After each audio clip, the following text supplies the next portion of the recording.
Hello, listeners of the Art Versations podcast. This is a bonus episode where I will look back at the most memorable moments of Season 4. No guests, just you and me. The me being your host and producer, Bri, like the cheese. I am a performer, choreographer, and dance teacher based in Toronto, and this podcast has been a passion project of mine for 4 years now. Whether you've been a listener from the start or this is your first tune-in, thank you for joining me along this ride down memory lane. This past season was short and sweet, with a variety of guest artists, from actors to choreographers to singer-songwriters. This season captures the return to working in the arts industry, after many artist jobs were shifted during the COVID-19 pandemic. We got real deep about how shitty COVID has been, and how the continuous overcoming of that bump makes for astronomical possibilities. Let's go! Starting off the 4th season, I sat down with actor, singer-songwriter, and writer Stephen Howe, leaning close to hear about the quiet moment that brought him to create the film Color Silence. A black and white short film, mostly silent film. Mm-hmm. There's like music involved, right? There's music and there's dialogue. A little bit, yeah. But it's not dialogue in the traditional sense of like characters talking to each other. It's kind of like this. It's recorded audios of conversations the actors had with their parents. Okay, because yes, it features an all-Asian Canadian cast. Yeah, it does. So, and you talk about like reconstructing the dialogue from the prior generation around anti-Asian violence. Is that right? This is all stuff I got from the website, so please correct me if I'm wrong. No, that's correct. But what a message! I mean, especially right now with the panorama being so hateful towards Asians, and I just want to ask, like, why do you feel like that's so important right now, and like how are you able to get that message across? The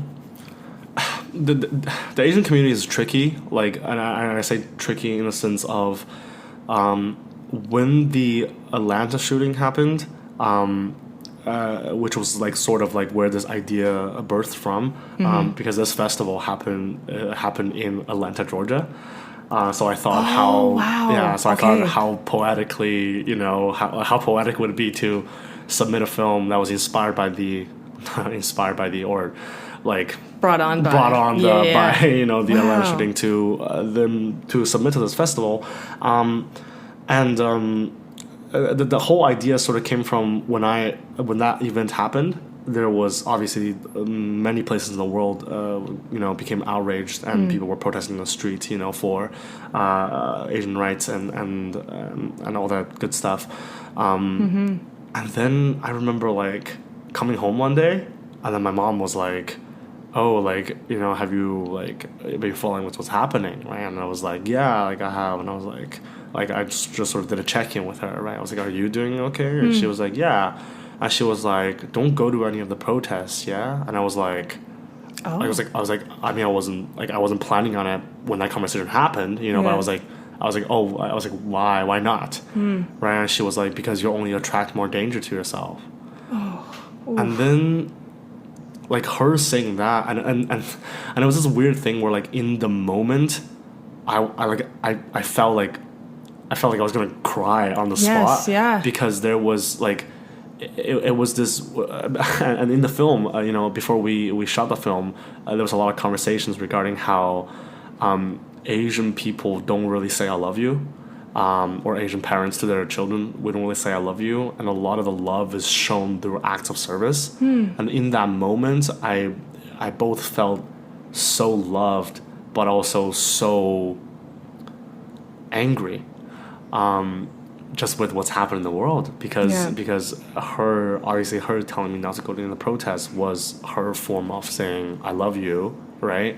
And as much as I was able to appreciate that, another me was sort of being like this is what our last generation's thoughts on these kind of things are. Wow. Right? Yeah. Which is like how we can better protect ourselves. It's not about how we can make an impact in the world. It's like how we can better protect ourselves. It's a classic thing of like, oh, like, they're not racist, it's because we're Asian. And it's like, no. It's not because we're Asian, it's because they are racist. So that's how the idea sort of came together. From this moment with your mother. Just that moment. And I was like, oh, okay, yeah. I was like, something needs to be. I was like, something needs to be said. Formulated, yeah. Which is the reason, partial part reason why the film was mostly silent, because I really wanted to kind of observe the creative structure of how storytelling can still happen without communication. Because to me, I'm like, even though it's what my mother said that sort of got me thinking about this film, but it's really the silent moment afterwards that I was like drenched in, that I was like, this is an uncomfortable moment. Like, I dislike this moment. Why was nothing being said? Yeah, because nothing was being said, right? Yeah. And I wasn't able to engage in that conversation with my mother until like 2 weeks later, when I had time to kind of process it, But in the moment, I didn't even know how to engage in that conversation, right? And I was like, and it's that sort of silence, that sort of inspired like silence. What a story. Thank you, Stephen, for Ball Change kicking off this season. Next, I sat down on this multimedia artist's balcony atop the streets of Roncesvalles. Here's how Hannah Summers reconciled with childhood objects to present her solo exhibition, I Found a Place. I bring things into the studio to make things make sense. And that's kind of what I did with I Found a Place, is like, it's very obvious in those images that I'm in the studio space, because I have like the studio blocks and like all the like elements, like I wanted like it's obvious I'm in this like fabricated space. Totally. There's a set to it. Yeah, exactly. Yeah. And for me that was like, and I not to say that I'm never going back to the studio, it's just more of access to right now. It's right, like, it's expensive to and we're not get in studio school space. anymore. Exactly. Where it would just be like right there. And the lights everything's expensive. Of course. Yeah. Everything costs money. No one wants to pay for anything, so we'll just do it at home. Yeah, like, exactly. Yeah. But yeah, so that was, the studio was the space, and even in my Tracing Ethnicity project, which you spoke about, like that was studio based as well, and just like photographing myself in the studio. But yeah, with I Found a Place, it was finding a place. It was literally finding a place for these objects, and that was through my practice, which was photography, and so I was finding a place for them within the studio, and that was their place for me.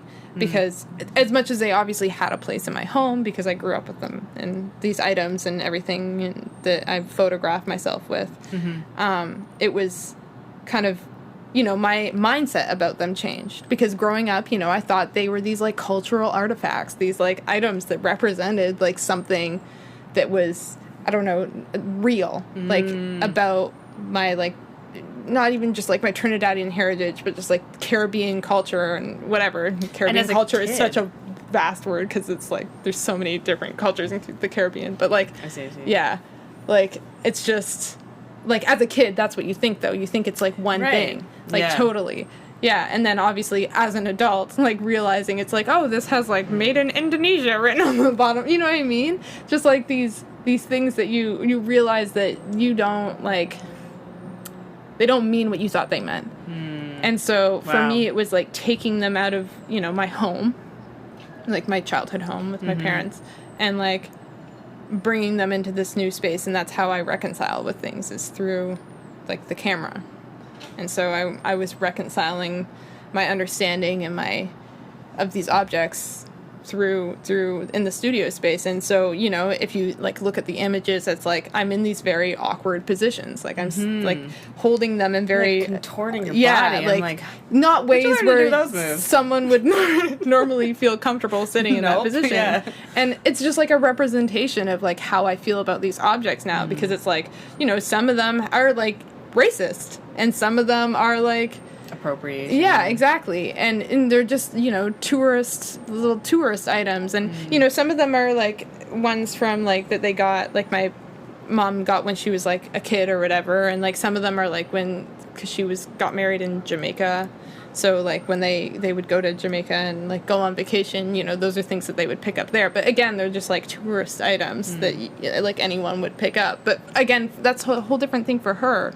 is like for her it felt like, even though it's Jamaica, it's like, oh, this is like Caribbean, like this is like part of my heritage, you know, this is like where I come from. Right. But again, she's coming from the standpoint of, you know, being born in Canada and like raised within like not like her, you know, was adopted, so she was like raised by like a white family, so she doesn't have like the heritage connection. Yeah. Wow. So like it's very like it's very different for her, and she's also doing the same thing I'm doing. So like that's why I go back in my quote unquote side by side series. So quote unquote. Yeah, I don't even know if I used that right. I'm just gonna put like in brackets like redacted side by side series. Yeah, that's why I turned to that. After I found a place. I was like, all right, the reason why I'm struggling with all this is because she was struggling with all that too. You know, wow. She's picking up these items when she's like on vacation and being like, you know, this feels like I feel connected to this, or you know what I mean? It goes down the line, yeah. But you know, it's still also fake. It's like these items are also fake as well. So it's just is it like a desire to hold on to anything that could represent like an ancestor or, you know, a past culture? Yeah. Even if it has to be, even if it is, which it usually is, like totally fake, false, you know, made with plastic. Yeah. You know, like there is still that desire, I guess, to make these objects feel like something tangible. I don't know. I think so. And I mean some of them are like real things. Right. Like real items that like handmade. Like she got or like was given to her. Okay. But like a lot of them are these like, you know, anyone else can go pick them up when they're on vacation, you know what I mean? Let's keep going. This next episode was over Zoom with another artist who works in multimedia. Kristen-Innes Stambolic, aka Tinylines, spoke about her interest in filming movement for the purpose of the animation. Check it out. Really interesting part about that whole system that I've been doing since like January is that I usually don't have a conversation with them before they film it. Like usually all these videos are pre-filmed, and then someone will message me like, hey, I have footage, do you want to do something with it? Or I'll message someone like, hey, what are you doing? Do you have any footage lying around? Like it's super rare that I'm actually filming, like asking someone to film something for the animation, which is kind of wild because it usually always works out. There's only been like one or two times where I've gone back to the person and be like, I've had a go at it and it's just not, the movement is not conducive to this kind of animation. But that, I don't even know if that's actually ever happened. But yeah, I am now trying to transition into filming people myself, and also like that project I did with our mutual friend Susanna Haight. Yes. That was filmed in a studio with a videographer, and that was really informed. Like I've worked with her before, so she really understands like the movement language that would be conducive for the animation and that would really fit together. So that was like the first time that something was really filmed for the purpose of the animation, which is crazy because that's like one of my favorite videos. And I think you can kind of tell because it's like, I mean, it's also filmed extremely well. Johnny, who filmed it, is like a true professional, and he did all the lighting and everything. So it's beautifully filmed, but I think that stuff really excites me because I feel like I have a bit more, I almost feel like I'm choreographing a little bit, even though I did not choreograph any of that. It's just like a different way of kind of the pre-animation stage. I kind of just am able to like mold a bit more of what's going to happen. That's really interesting. Yeah. When do you get to step in, you know, in the process? At the beginning or completely after? Like way at the end. Yeah, because this was for a clothing brand called Rue Carlotta. And so did they reach out to you with clothes and outfits and say, you know, here's what we want to market? Can you make something with it? Or where was that first call or that first DM? So they had reached out to Susanna because I believe they had worked with her before. She had done probably she does these really interesting videos and photos that she then paints over and scans. It's this whole layering thing. Yes, I think I've seen a few of those. Yeah, and they're super beautiful. So I think they messaged her and they had seen a video, the first video that me and Susanna did together. They had seen that. And they were By the way, that video changed everything for me. When I saw that first video, I was like, what? You could the one where she's all in red? Yes. Oh my gosh. Sorry to interrupt you, but I just need to tell you. No. Yeah, it was so cool. No, and the wild thing about that video is that the outlines that I did on Susanna, I had never done before. Like I just did it in the moment. It was kind of that going back to that first experience I had with my friend Devin in TDT on that film that I made. It was just like, I'm just going to play around. Like, I wasn't thinking like, this is going to be like this, and then this is going to happen. It was just like, oh, I'm just going to outline her, see what happens. And then it ended up being like, I watched that video over and over and over. I mean, Susanna's dancing is like magical. So fluid.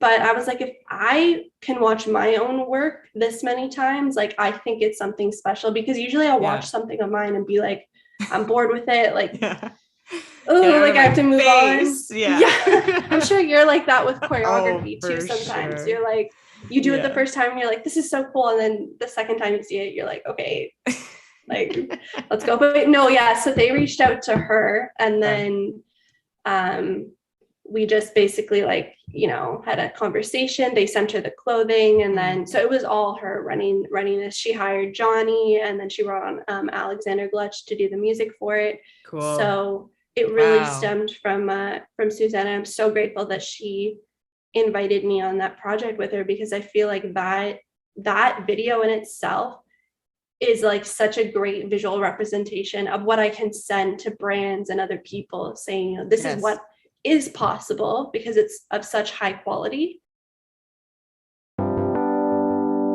So dope. Let's head back to the podcast studio now to hear from Renee Smith.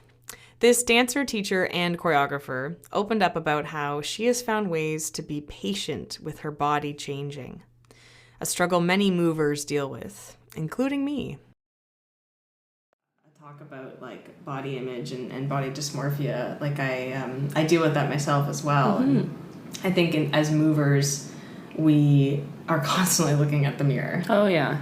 For functional reasons, like, I gotta make sure my toe is pointed or like at a certain height with other people. But it's kind of a relationship that is also so toxic for me, and has definitely reminded me of how much dance can be like super bad on the body and the mind. Are you finding ways to like be more patient with yourself during all of your practice? And I told myself I need to like stop getting so upset at myself for changing. Like, it's okay for change. And even if it's not the most ideal change, like, just understand that I'm a very firm believer in like everything happens for a reason, and like, yes, I have total control over my body and how I want it to look, but I also don't ever want to force myself to do something that just does not feel like I need to do in this time. Like, I fully told myself, like, before lining up all these like opportunities that I've had, I was like, I'm gonna work my butt off to like lose this many weight and like yada yada yada. I want my body to be back to the way this thing was and whatever. And it's like, life throws you curveballs. You never know what your schedule is gonna be like. And for the time that I told myself I'm gonna pound it out and do circuit every day, and I'm gonna do YouTube videos and do all I can to lose weight and whatever, it didn't happen. Like, I couldn't get myself to that point to commit to that every single day. And it's not that like I resented it or anything. It was just like, no, like today I don't want to do that. Today I'm going to dance, or today I'm going to rest, or today I'm going to go out with my friends and go get that, I don't know, whatever food item you're desired to have that day. Like, I just was like, I need to just learn to accept where I'm at right now and work with what I have, and not like shove what I hope to look like in an unrealistic time too. Like once this all kind of happened, I was like, oh, I have a week. I'm like, obviously my goal is not going to be met in a week. So I was like, I just need to learn to accept it and like understand, because I settled for so long. I was like, I want my body to be like the way it was when I was 16. I feel like 16 was like my prime year. Yes, yeah. I know. I can remember myself in that age too. 16 was just like my body was thriving at that time. Right. I was pounding out all the comp numbers. Like, I don't know. I look back and I was like, 16 was my year. On that comp schedule of training every day. Yeah. My jumps were the highest then and all that. Yeah, all that fun stuff. But, you know, once I got into uni, life happened and the whole freshman 15 or whatever the heck that thing is called, all that happened and went through a bad time and noticed my body changed, and I like really started to like hate it. I was like, oh my god, like what the heck did I just do to myself? And I'm still on that learning curve. Like I don't think anybody could ever look at themselves and be like, that is it. Everyone's still striving to fix something of themselves. So I'm not saying, you know, that I'm completely content with where I'm at right now, but I am accepting of it. And that is the biggest thing I could ask for myself, because it's been hard for the past 4 years to, you know, it's been so easy to compare, especially when like your friends look a certain way and your peers look a certain way and, you know, family expectations and all that stuff. It's just, it can become a lot sometimes. But then it's like, you know what? No, it's my body. I can do whatever the heck I want with it. I'm still dancing. I think like that's like the main thing. Like, yeah, sure. Maybe my jumps can't go as high as it used to, or maybe my oversplit that I had back when I was in high school, when it was very like not okay to do to your body. Maybe I can't hit that oversplit no more, but it's all good. But like honestly, the choices that my body can make now as a dancer, I'm like, this actually does feel slightly healthier. Like totally. I feel like what I was doing before was just so hindering to it. Maybe was not the best choice. Probably not. But like I wasn't gonna stop myself because I was loving what I was doing. Exactly. Right? You're like, of course I want the audience to see, you know, my head hit the floor and my back snap in half. Like. Thank you, Renee, for your honesty on this subject matter. Next up, I have a double feature for ya. Lilly, Giroux, and Emily Rapley from Half Light Dance Project sat down over Zoom to reveal that their first project was set to be a full-length show before COVID changed everything. I think it's really cool that you just come together and created, you know, the works that you have already and are still together now after like a year and a half or so that you've been together. 2019 is when we started. Yeah. But I mean, it's hard to say because we started, well, it's not hard to say. We did start in 2019, but it just feels funny because we started with the idea of like putting on our first full-length show. Like that's what we wanted to start with. And we want to start there. Wow. Yeah, we were like, hell yeah, let's go for it. And then we were working on it for like a year. Yeah, I would say like months and months. Yeah. Creating this. I don't even know. I think we had like maybe like half an hour of material. Yeah. Like ready to go. And amazing. Like, and then the good old panini pandemic. Panini. She said, wait a second. Yeah, she was like, you're gonna hold up and we don't know when we're gonna let you do it. Yeah. So that was a big like shift for us and trying to figure out, okay, we started this with this idea. What are we gonna do like with this name that we've created? So yeah. Is that material still accessible to you? Like, do you have it all logged and everything so you could go back to it if need be? Yeah, it's like 1,000% on the back burner.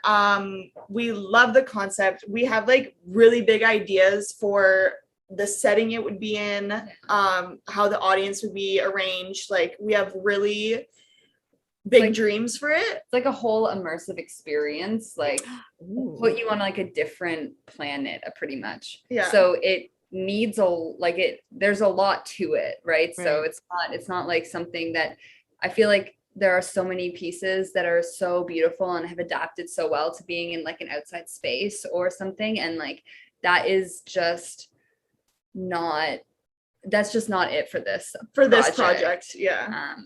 For us, it needs to be a certain way. Yeah, like but so definitely like we have a log of the material. It's, you know, it's back there in the brain ski, but very smart, very wise. Obviously too, though, it would shift now where, you know, it's been years since we touched it. Where you're changing all the time. Like of course the material would be shifted and reworked, but we definitely want to revisit it. I wonder what 2 years or like 18 months, I guess, of this pandemic has done to like every single project that was in the works, you know, like so many TV shows have been postponed or canceled. Like, how does the writing change if they're going to come back to it now? Like, you know what I mean? Like time away really does change the way we work. And I wonder if that's for the better or maybe not for the better, you know, like, yeah. It's hard to tell.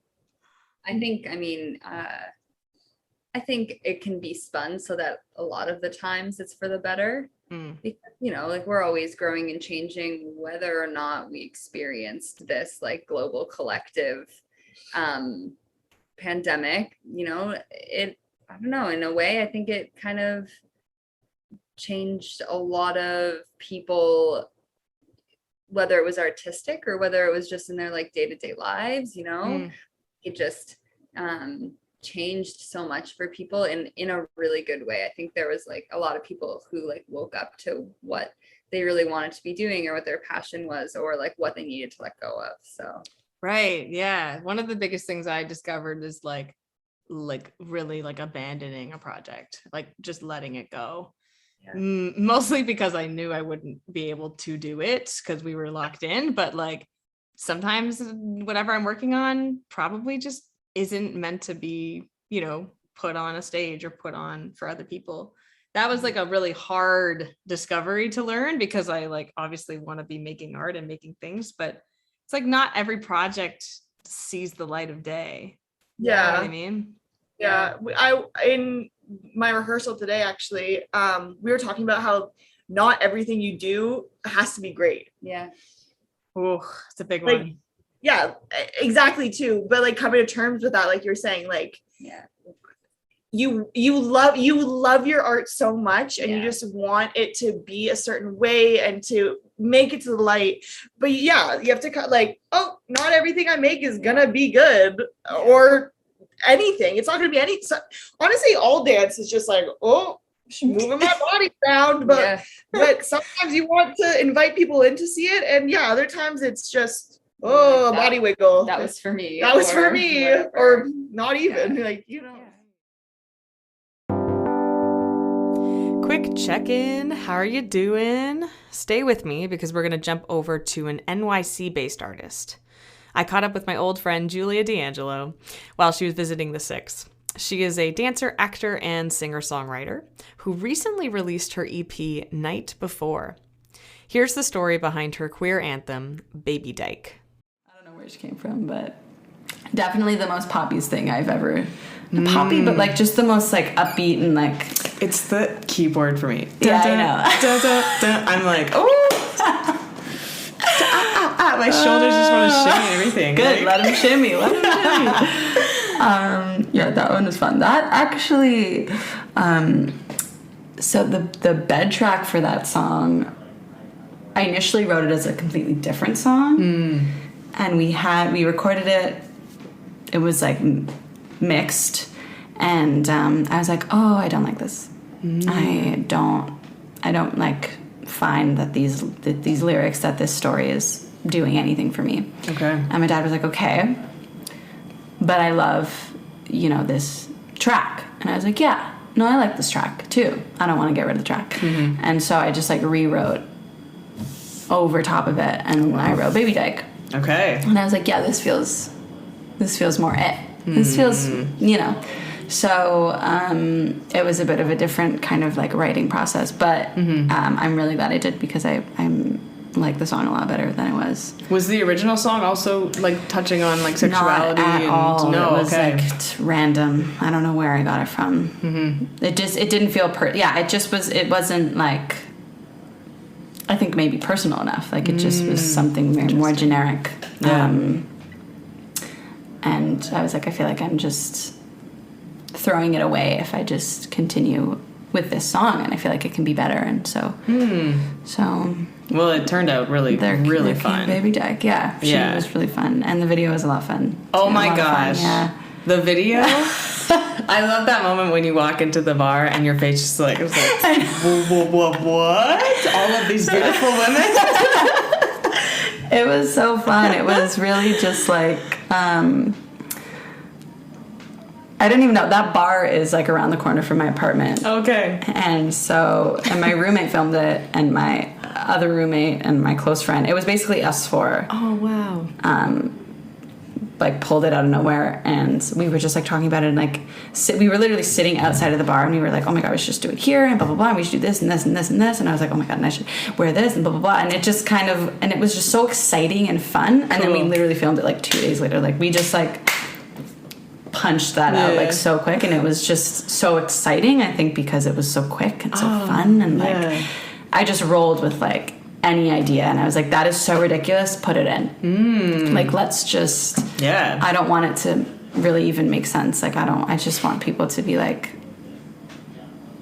having a good time watching it and making it. So I mean that came so across like 100%. Because it's just like, it's the, it's the bar life and the like the sparkly like glitter that you have on your face, and like when you're sitting on the bar table and you're just like throwing with the microphone and everything. It's like like that is kind of, I don't know, for me, like that's all what like being young and like sexually active is all about. Like just like going for it and like.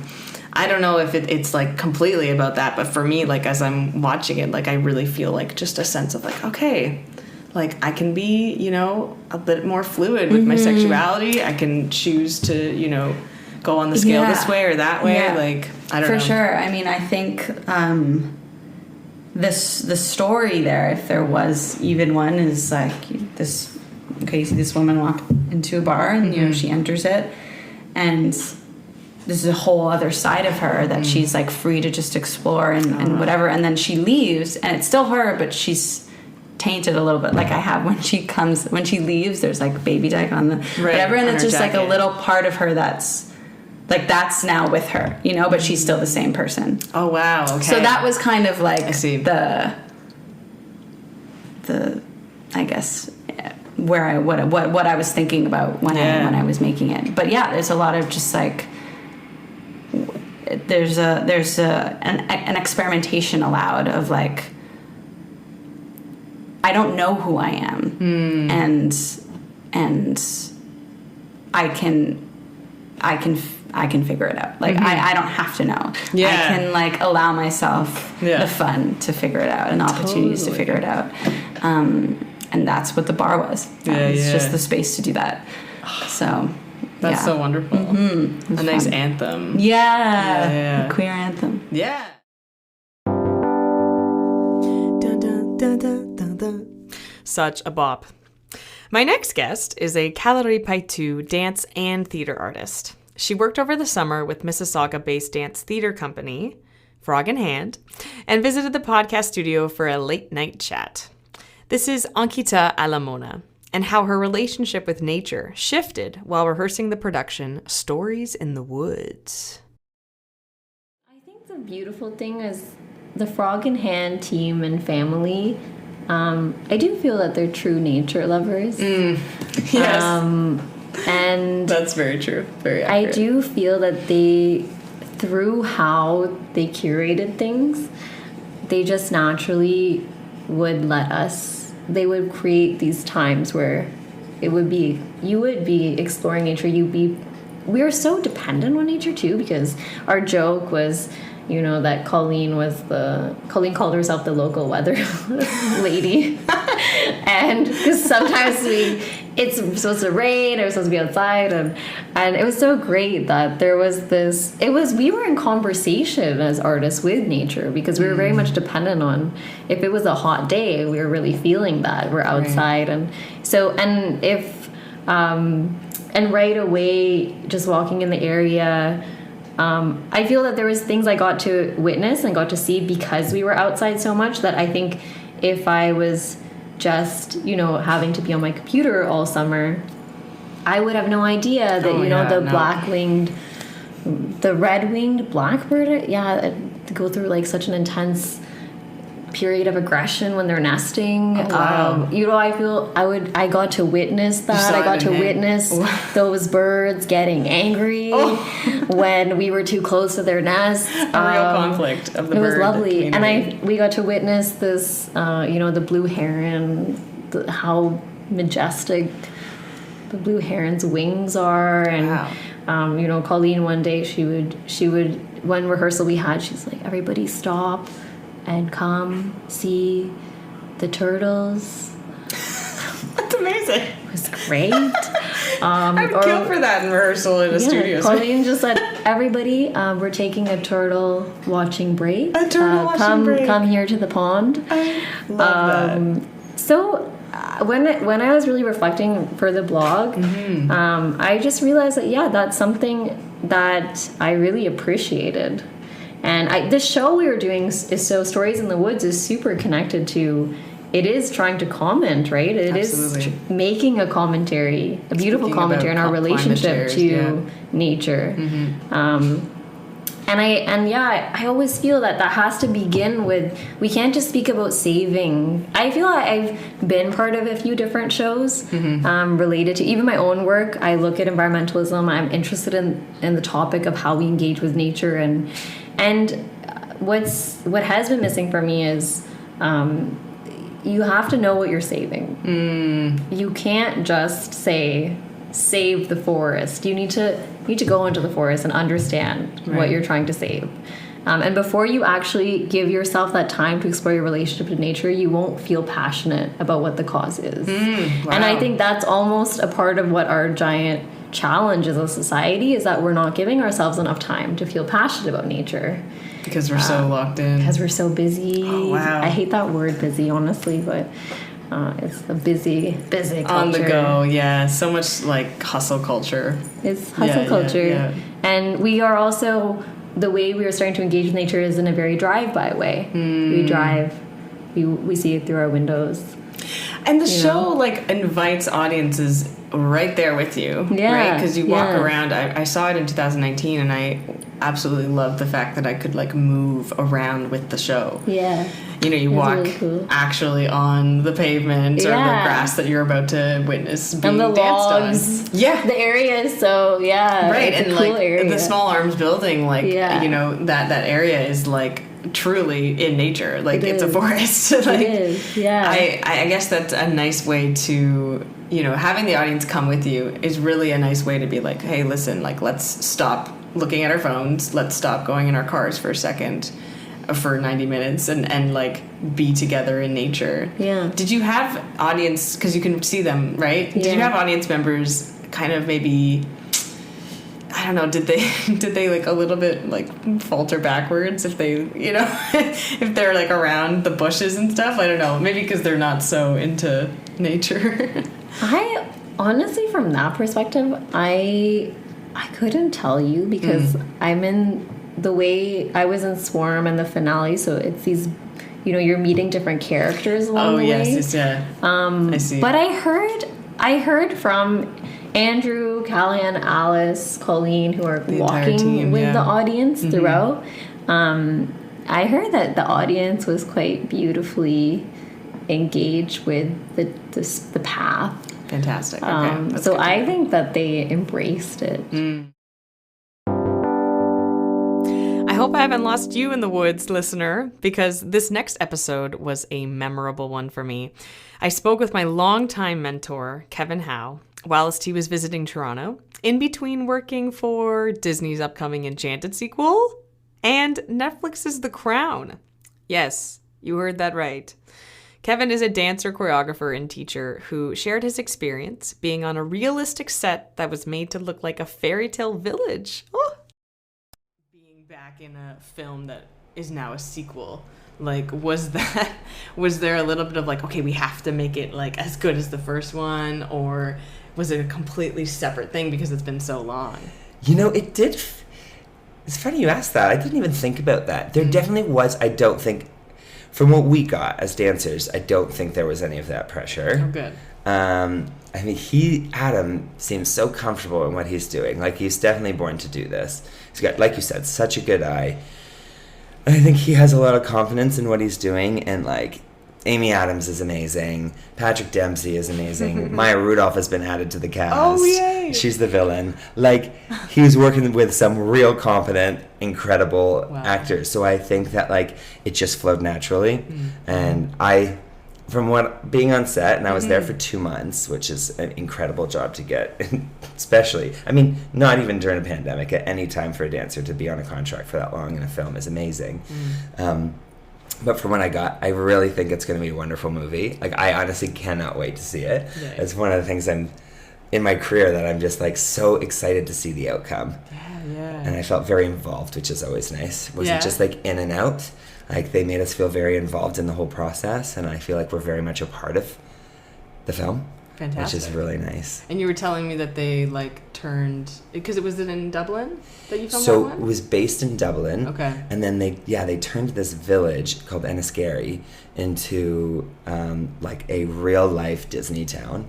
And, like, there's TikToks of it, videos of it all. Like, it is absolutely, like, wild. And I remember one day we were on set talking to one of the prop guys, and, like, the budget just for flowers was 2 million euros. Whoa! So it's just like gorgeous, floral. Yeah. Like the way they made the buildings look. I mean, it's Ireland, and it was an old village, so it already has a very Disney-esque like feel to it. Very fairy tale. Yeah, very fairy tale. Yeah. The way they enhanced it was like wild, and like being there, just like looking around, being like, this is a real village. Yeah, like, the acting was probably very easy, wasn't it? Yeah, 100%. 100%. Wow, that's so neat too, to like be in a real life, like so almost site specific. It seems like. Yeah.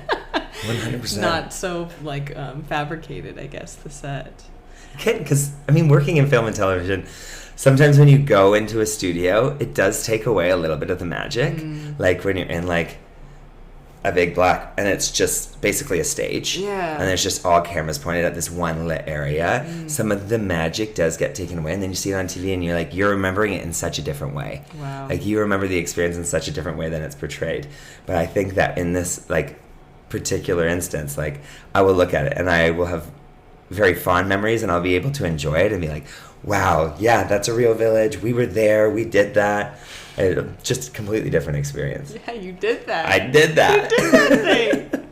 This like incredible sequel. I mean, the cast that you're mentioning already is like crazy cool, and that they came back too to do the second one. And so, like, you said that you were involved. Was it mostly, like, background, or did you play a character of some kind with lines? No, there was no lines. They did ask me, I got sent randomly after I got the job as a dancer. I got a random email from someone being like, hi, so we'd like you to slate and read these lines and sing this song. And I was like, what is going on here? I don't sing. I'm not an actor. Sheer panic. I felt like I should have just been excited and oh, they want me to read lines, but I didn't really understand the context. Gotcha. So I did, I guess, audition. I did submit for a speaking role. Didn't get it, which is totally fine. Like, don't know if I would have been able to manage that.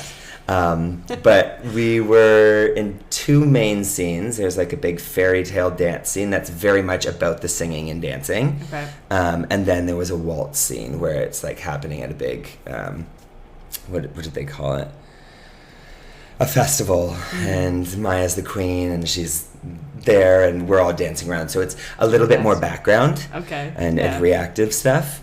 So we'll see. It's always interesting to see how they cut things like that. Yeah. Because you tell someone you're in a movie like this, and you're like, oh my god, are we gonna see you? Yes. Well, I don't know. Especially like in like something like that big dance number, you probably will, because it's very much about the people singing and dancing. So that's a huge like feature part. But then, I mean, when you're just movement in the background, no one's trying to get a cute clip of you doing anything. You might have to zoom in a lot. Yeah, it's about the actors. Super cool. Listener, we are almost at the end of Memory Lane. Last summer, I met this actor and writer at the Performing Arts Project. And even though we were on screens, I knew his energy was contagious. Here is JaVaun Ryal Butler's perspective on working with outdated material, specifically how he was guided by specificity to research his role for the musical Hair. Right now, like we're really in the business of trying to figure out what it means today, like how it affects folks today, and versus like what's actually trying to be said. You know what I'm saying? Context matters so much here. And so like folks can walk like just with anything else, like any and everything else, you know, someone might walk away offended or thinking something that wasn't intended. So like we're really trying to think about, okay, how can we be truthful to our artistic selves and what the piece calls for, but also, you know, like for example, Colored Spade. It's a song sung by one of the actors of color, Black actor, in the musical, and it's like a list of Black slurs, like you know, but and it happened to me because like in preparing to audition and preparing for callbacks and stuff, I was like, you want me to go in and sing these things in front of a panel of white people? I will not. But context matters. Why is he saying these things? And also, it's so important not to look at what's happening, what other people are also saying, right? In conjunction with what's going on with you. There's a line at the end of the song that goes, or so you say, you know. So this is a Black man claiming or taking the sting out of these words, these sounds that have been put together that are meant to be harmful and hurtful, and making the declaration that, okay, but they don't define me, you know, because you have these words, you have these really, really nasty words, these really, really nasty songs, sweet Jesus, nasty words, put to this music that's so groovy and like this guy is singing so like, you know, you want to dance. That juxtaposition is crazy. Like you see me as all of this and you're labeling me as this. Look how cool I am. Look how suave I am. You can call me this, that, and the other, and I'm still gonna be just as I am. I'm this, that, and the other. Okay, so you say, but what are you experiencing right now? You wish you could be me, you know? For sure. So it's that type of work going on, digging a little deeper, like Mama Odie would say, and finding, not taking everything at face value.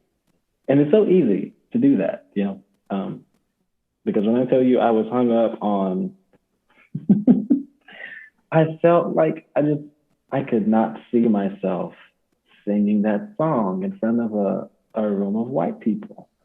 I mean, the lyrics are literally, I'm a colored spade, a nigger, a Black nigger, a jungle bunny, jigaboo, something like that. But like, what?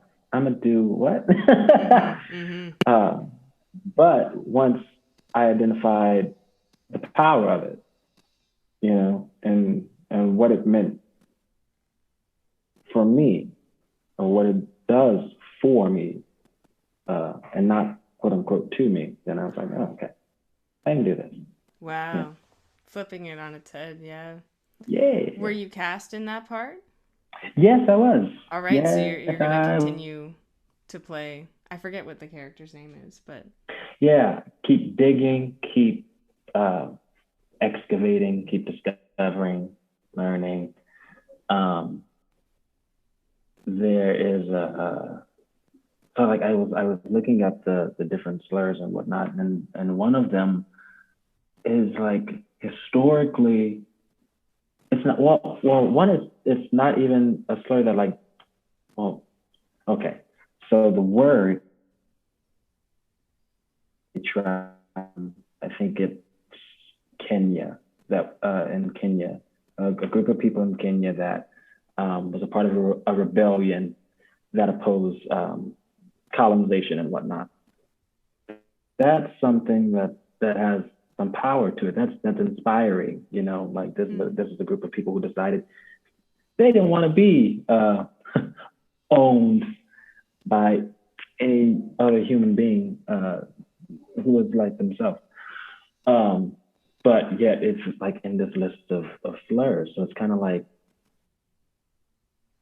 you're saying, you're labeling me as things and wanting to use them as negative, hurtful things, but you don't even know what you're talking about.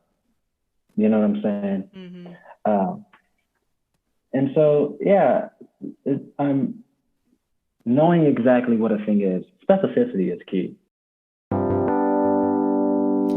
Wow. Thank you, JaVaun. Zooming with you all the way from Texas was a real treat. The final episode of the season was a special roundtable-style chat with my collaborators for our Theater 44 film, Pandemic Play. You'll hear from Sarah Gervais, Luke Kimball, and Izzi Nagel, all incredibly talented actors and directors, about the process for creating Pandemic Play and how our cast were the ones who really carried us through. And that's what I think was really good about this play. I think Anna especially, another shout out to her. She's incredible, not only as an actor, but like as a person. It was wonderful to be able to work with her every day. Her work ethic is the reason the show existed. 100%. For sure. Yeah, she really carried us through. Yeah. And yeah, like, and I think she was kind of a very important pillar in the like realm of positivity that I feel like every rehearsal was. And what's awesome is that we had so many different people from so many different kind of corners of like the Ryerson community, just the outside acting community, and every rehearsal environment was a little different because it was always Anna feat someone else or feat a couple of other people. And I did notice that the dynamic would shift like based on who we had in the room. Like Aidan, it was always a meme fest. And then when we had some of the Aidan Gervais, we had some of our adults, like teachers, which was an amazing privilege to work with them, or like other, you know, grown-up people real grown-up people in the play. Like the dynamic would shift, but I noticed that there was always just like a thread of, we're here because we like it, we're here because we are enjoying what we're doing, and not because we're here, not because we're putting another, you know, tick on our resume, or we're putting another, you know, nobody didn't enjoy themselves. I think, which was the goal, you know, like I think the end product really reflected like the amount of fun that everyone had, and it was awesome to be able to come in as producer and like watch the rehearsals and watch my own play be kind of brought to life. I've gotten that experience a couple of times, but in my last play that I did, Knows Listen Ours, which you can listen to on newvoicesfestival.ca, I was in it as well. Queen. So clean. Like I was in it, so I'm rambling, but like I was in it, so I didn't really get that separation between, and so this time I was like, I'm not going to be in it. I don't know how I felt about being in my own play. Yeah, that was an interesting choice. I mean, it was fun. I had a lot of fun. The cast was great. I had a good time until the world ended. But and we turned it into a podcast. But this time it was just great to reflect. Izzi, what? The world ended when? You didn't hear about that? That was 17 and a half months ago. Sorry. Anyway, so good times all around. 10 out of 10 dentists. Oh my god! 10 out of 10 dentists recommend Pandemic Play. I will say 10 out of 10 dentists like that I spoke to who were cast members of our play. Like all 10 of them. All 10 of the dentists in our play like did share that they like had a really positive experience, and like the room, the like quote unquote room, the online space was like a positive one that they were excited to come to, and like truly that's the feedback that means the most to me about working on this whole thing. It was nice to hear what people thought of the actual product, and I'm happy that we were all happy with it, but like just the group of people involved being like, this was meaningful to me. It was a place I was excited to come and make art with other people that are excited, like truly like feeds me. Like, oh my gosh. And I think that came from the spirit of like of Sarah. You made this thing, and it really felt like it was. I mean, I always like to feel this way, like we're doing something that is useful to people. Like that's like my buzzword. I love useful. But this one really in a really practical. My other favorite buzzword. Useful and practical. Like this one was really practically useful because it was like we could all get out of our own suffering and misery of like there's no art, there's no theater, and it really felt like a gift to everyone. And I think that again, like I said, you set the ball rolling by getting us all on this thing. Like this is a thing we can do right now that we have the ability, and it gave us some artistic liberty and some artistic say. And like influence. Yeah, just independent. just a feeling of thank you. I know. I knew you'd get me. I got you. Izzi's the best. Izzi's the best for the finishing my sentences. You are the best. Thank you. Yeah, some autonomy, which just I feel like we've all been it feels so powerless when a pandemic literally sweeps over the world. You're like, I can't do anything. The world is just moving around me, and I'm just here. Yeah. But you gave us some of that. Like you gave us all some of that, and so I think that's where it came from. That we could all just have that going into the room, and I agree. I do think genuinely everyone working on this, really felt that, enjoyed themselves, and felt like they just got to do something. They got to do some acting, something they love to do in a room that made them feel happy. And that really, I particularly have a problem being so product driven, I love. It's really important to me that something is something that people like, that people, that I don't make someone go like, oh man, I went to a play and it was a real bummer. Like that I'm going to like spoil someone's evening. They're going to waste their evening on my show, whatever that is. But this one, I felt like I didn't feel that way so much. It was like, no, this is about giving people something to do. It's a real practical use of the moment. Yeah. And through that, ultimately, like you're talking about process, or like through that process, that you get something good. You get a product that's actually, hopefully, has something good to it. We made it! 10 episodes, 13 guests, so many stories to tell. Thank you to every single one of my guests for their time, and thank you to you, listener, for being a part of this growing community. Tell your friends. Let's keep growing. I also want to give a shout out to Maxim Bortnowski for his contributions to this season, and a huge thank you to Jan Marquez for designing the beautiful cover art and branding. I'm in debt to so many artists who have made this season what it is. And I just want to finish by saying, if you are an artist with a story to tell, contact artversationspodcast@gmail.com with your name and field of art. That's ARTVERSATIONS podcast@gmail.com. Let's collab. Also, if you haven't already followed the podcast Instagram, go and do that. That's @artversationspod. Let's keep making art. Let's keep loving art. My name is Bri, like the cheese. Till next time.